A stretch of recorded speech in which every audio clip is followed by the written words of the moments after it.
This form of polygamy was found not among Muslims in India, as one might immediately think, but among Hindus, followers of Hinduism. And this form of marriage differed significantly from the well-known model, when a rich man takes up to 4 wives. The Quran allows a Muslim to do it, and together with them is obliged to support them all, give them a separate house, provide them with gold, clothes, food. In Hindus, polygamists became representatives of the higher caste of Brahmins, Kulins, regardless of their financial position, age, and external data. This phenomenon was especially widespread in Bengal in the 19th century. For a man or woman to be considered a Kulin, 14 generations of their ancestors also had to be only Kulins. That is, there were not many pure Kulins. And there were considerably more women than men. To keep the purity of caste, parents of girls were ready to give their daughter even the 5th, even the 10th wife. That is, there were several brides for one Brahmin Kulin. The parents of the girls themselves begged to marry their daughters and gave them the richest dowry.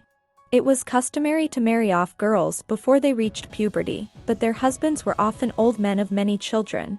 At the same time, polygamists had no obligations to their wives, and they could lead a miserable existence with their living husbands.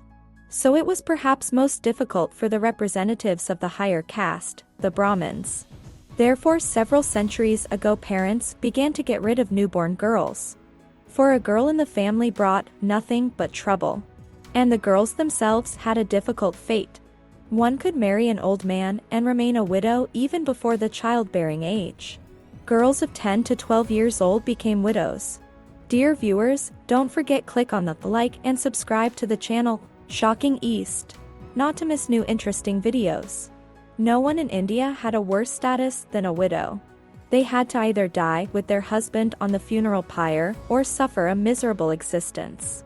Widows were kicked out of their homes by their relatives, society forced them to cut their hair short and eat little, and many girls went to sell themselves for a living. Widows could not remarry. Polygamy was banned in India by the end of the 19th century, intercaste marriages were allowed at the state level. The marriage age for girls was raised to 14, and a little earlier widows were allowed to remarry. The latter initiative, however, was met with complete social rejection, and widows ended up becoming hermits anyway. Needless to say, there are white widows even now.